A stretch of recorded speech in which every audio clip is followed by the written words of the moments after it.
وصفة معجزة، من يشرب ملعقة واحدة لا يسعل مرة أخرى.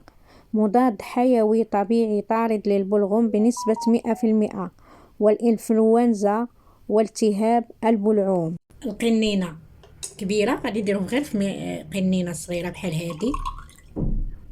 السلام عليكم ورحمة الله تعالى وبركاته، بالصلاة على النبي محمد صلى الله عليه وسلم يحلو الحديث والكلام. من قناة منوعات لينا كنرحب بكم وكنشارك معكم واحد الوصفة فعالة صحية وشفائية، وإلا بغيتوا تتعرفوا عليها تابعوا معايا لا فيديو حتى الأخير. فلن أطيل عليكم، نمر إلى الفيديو مباشرة. بسم الله على بركة الله. عندي حبة تفاح، حبة بصل، فص توم، هذا غير فص كبير. غادي نبدا نقطع التفاحة بقشورها. كما كتعرفوا البصل الأحمر جيد جدا، واللي توفر عنده غير البصل الأبيض أو أي نوع من البصل يحضر به الوصفة. أنا غير كانت عندي هذه موجودة، قلت من الأفضل ندير بصلة حمراء. نخليه بحال هكا، غادي نقشر حتى البصلة.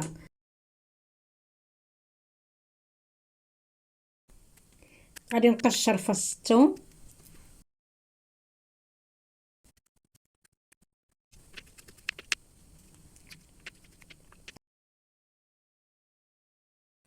كنعتذر على الإضاءة لأن هاد الوصفة هي وصفة درتها بالليل، لأنها خاصها تصبح تشرب في الصباح. كما كتشوفوا راني كنقطع في قطع صغيرة. التفاح خفتو يتأكسد، ما قطعتوش، غير قشرته وخليته. ها هو ما تأكسدش. دابا غادي نبدا نقطع فيه.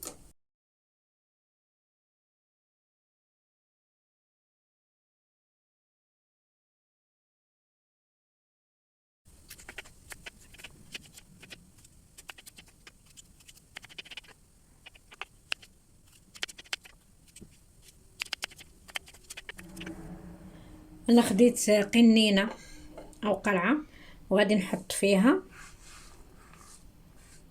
هاد المكونات هادو.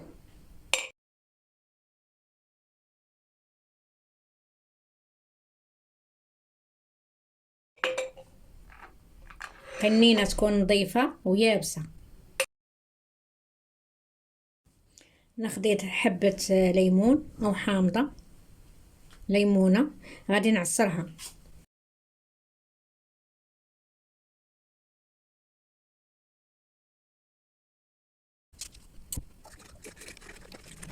مبقاش فيها العصير، ها هي غنحيد على جنب تنستعمل حاجه اخرى. وهذا غادي نكبو هنا، ولكن غنصفيه لان فيه البذور، فيه الحشف او التفل.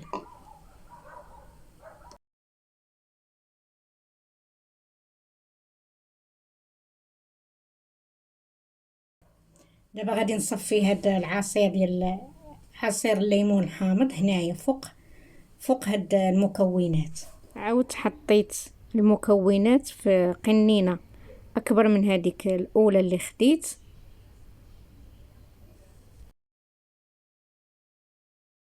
غادي نزيد ملعقه عسل،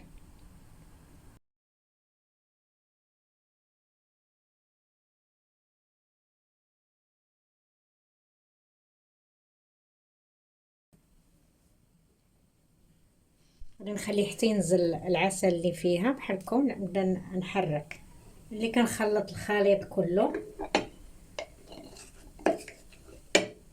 ثم خصو يتخلط هكا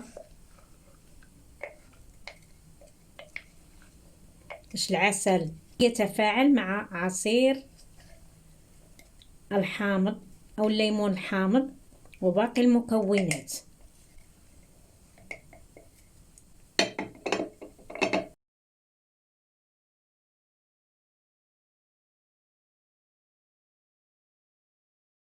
غادي ننزل هكا،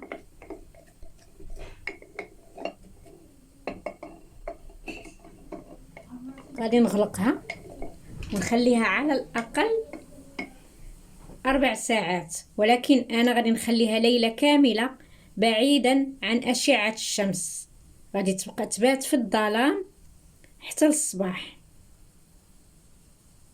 ها هي قدامكم.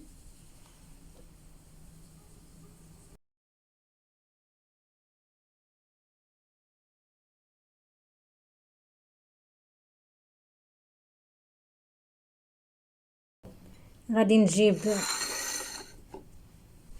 باش نصفيها.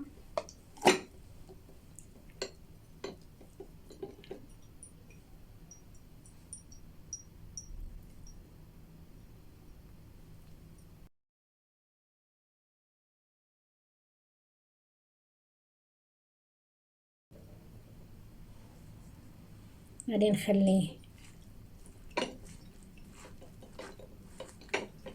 نضغط عليه هكا باش ينزل السائل كله.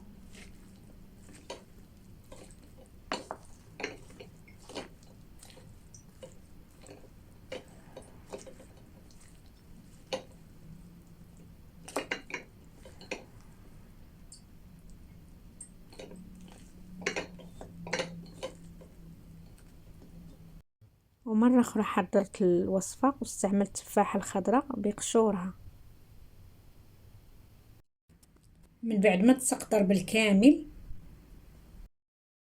عندي وصفة فعالة ضد السعال.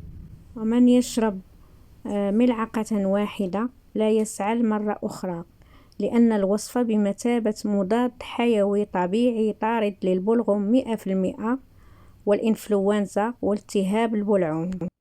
للإشارة أنا استعملت البصل الأحمر اللون غامق شوية. لو استعملتوا البصل الأبيض كيكون اللون فاتح. بالنسبة لطريقة الاستعمال،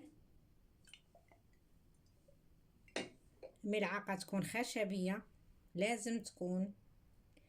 البالغين ملعقة كبيرة مثل هذه الملعقة، في ملعقة في الصباح وملعقة في المساء. بالنسبة للأطفال الصغار الغير البالغين، ملعقة صغيرة. هذه ملعقة كبيرة، يعني نصف هذه الملعقة، لأن طريقة الاستعمال هي نصف الشفاء أو أكثر من 50% من نسبة الشفاء. إذا كانت سوء الاستعمال ما كتنجحش الوصفة وما كيوقفش السعال. وتحضر الوصفة كل مرة كل ليلة لتؤخذ في الصباح. كنتمنى نكون وصلت لكم هذه الوصفة الصحية، وأتمنى لكم أيام صحية. ما تنسونيش من لايك وشير لا فيديو، جزاكم الله خيرا، لأن هذه الوصفة خاصها توصل لأكبر عدد من الجمهور، حتى اللي كيعاني من السعال ومن هاد الأمراض اللي ذكرت في الأمر الأول يتشافى بإذن الله. إلى اللقاء في الفيديو المقبل بإذن الله عز وجل.